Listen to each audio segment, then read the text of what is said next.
really real for the people. So we're recording this overtime session of the Dynasty Roundtable, and we were just talking about Christian Watson. So Jonathan, settle this debate for us. Is Christian Watson going to be worth it in what, the third, fourth round of Dynasty startups right now?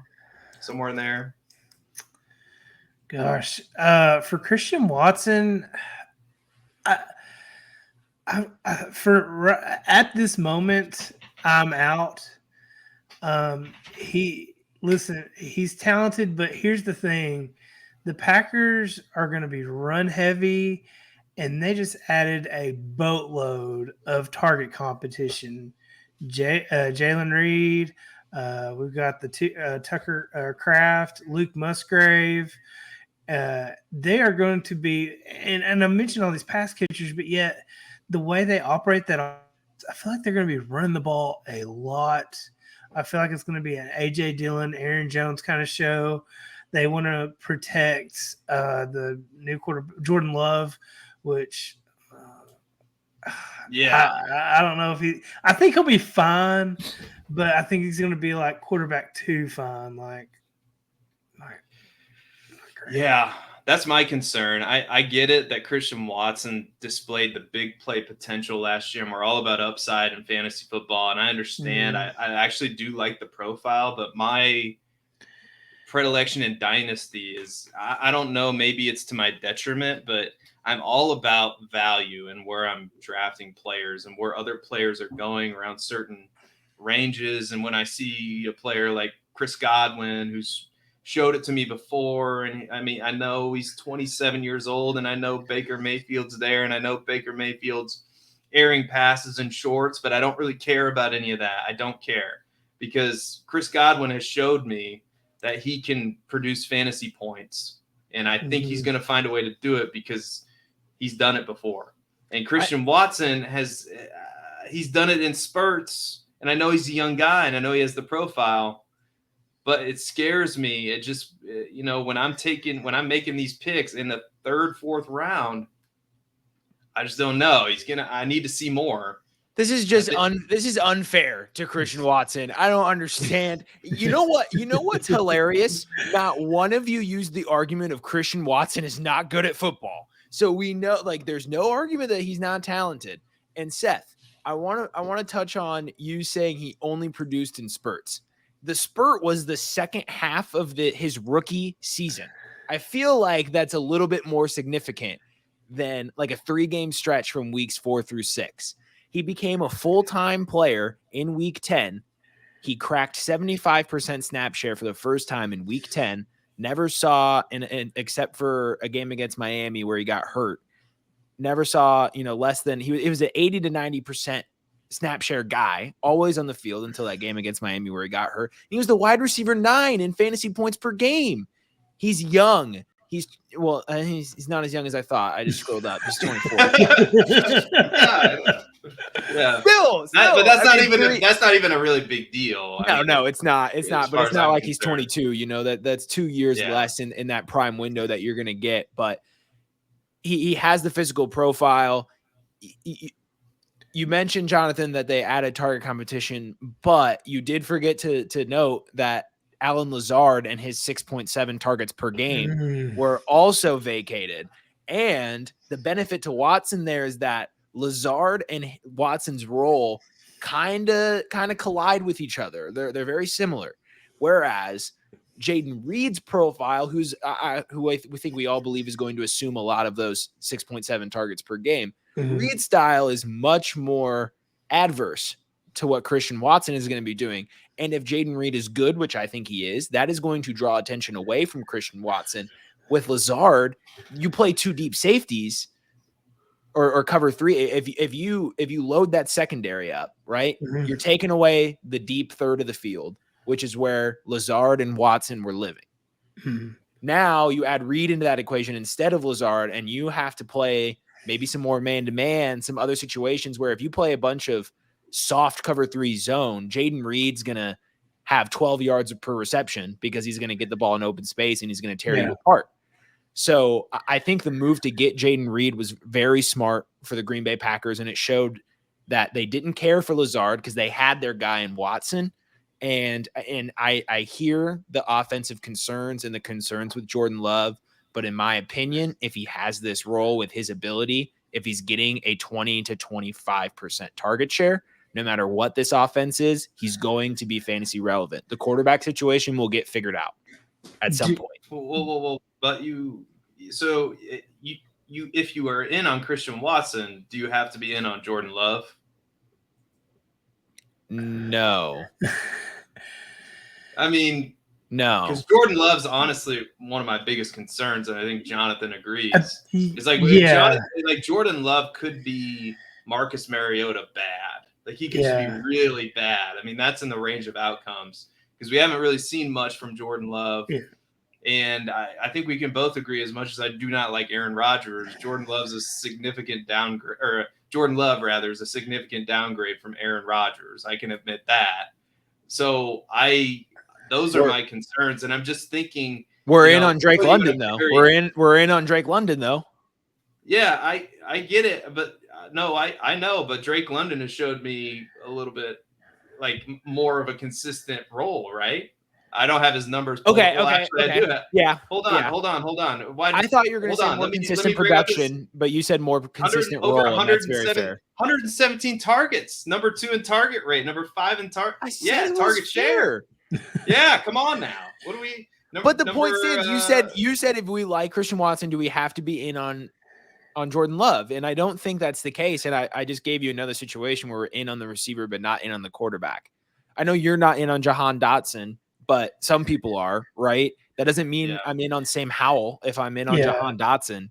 It doesn't mean I'm in on Brock Purdy if I'm in on Brandon Ayuk or Deebo Samuel this year. So it doesn't mean you're in on Chris Godwin, you in on Baker Mayfield? No, but that's we can't do that.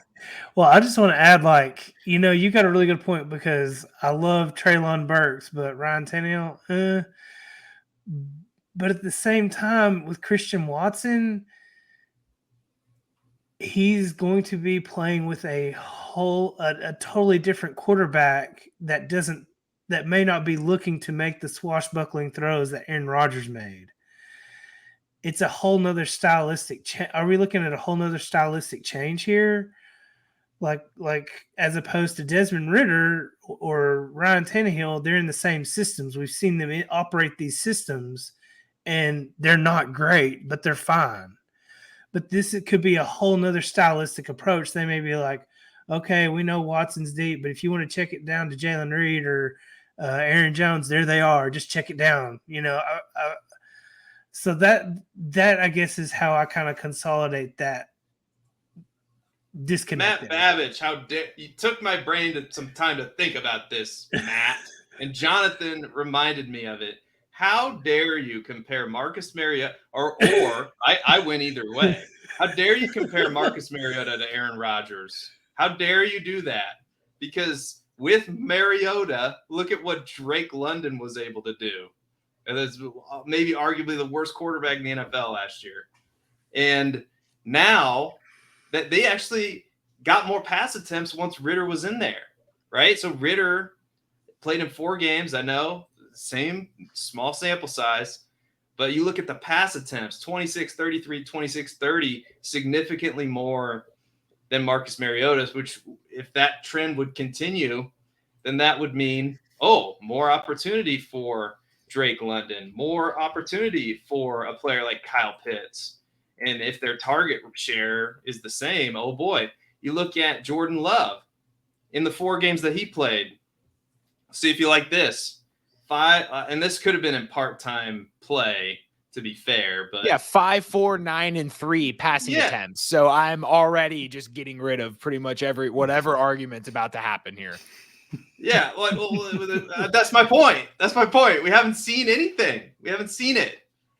We've seen it in moments, maybe, if you can even say that, but we have a clear downgrade, and what could basically only be an upgrade in Atlanta. So comparing those two situations, how dare you, Matt? You should know better, Matt Babich. Come on. I don't understand what's happening here. I don't think Desmond Ridder has proved at all that he's emphatically better than Marcus Mariota. In fact, he did not look good when he played. He simply did not look good. The one thing that you're correct about is that their passing volume, it did increase a little bit, and Drake London's opportunity didn't change. So I feel like we've really strayed off topic based on like one random example that I made, which fair. Yeah. I do that all the time. But in the 2021 season, when Jordan Love had 62 pass attempts, it's a little bit hard to judge in 2022 with only 20 pass attempts spread across 4 games. But in 2021, 62 pass attempts, 14% of those were deep ball pass attempts. Aaron Rodgers had like 540 pass attempts last season. 15% of those were deep ball pass attempts.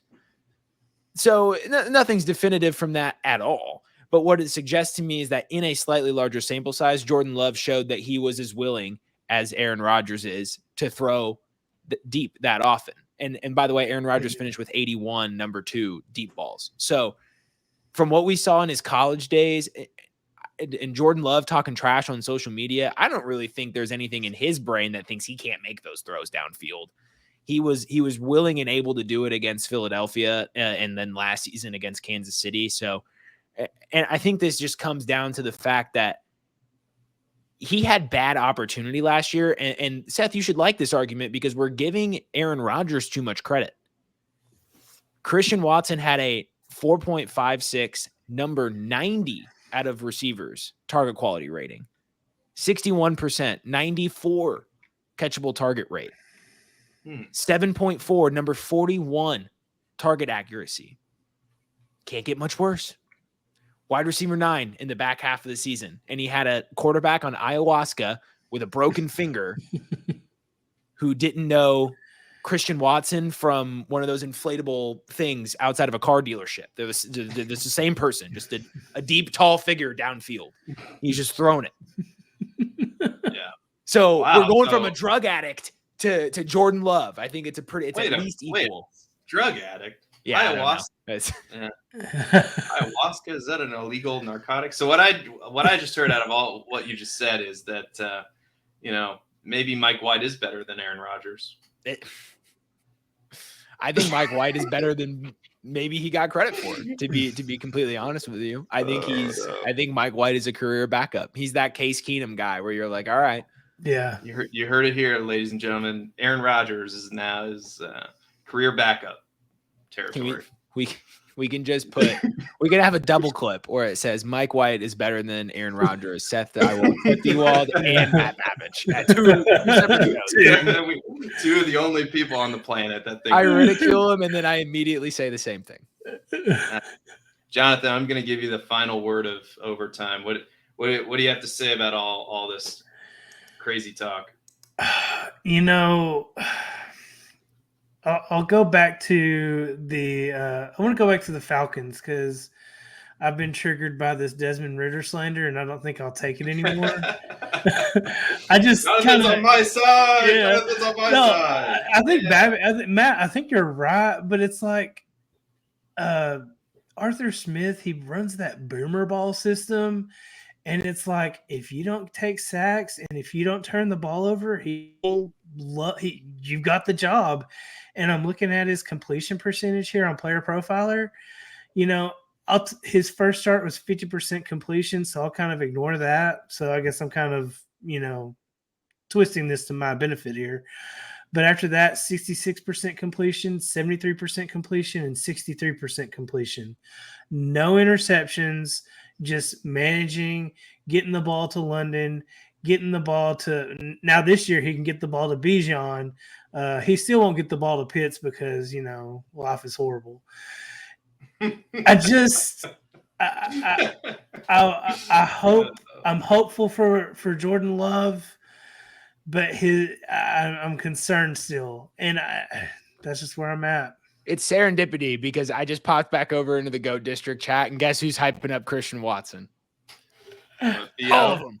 All three of them. All of them? JD, Dan, and Alan is just pushing the propaganda. So I believe that a near verbatim quote from Alan was, With Watson, you don't have to pay for the breakout of Olave or Garrett Wilson. So, that's a very kind of out of context quote, but I think what he's saying there is if you're going to take a risk on a guy, Watson could, if he breaks out this season, his value is going to be up with those three. And that is true.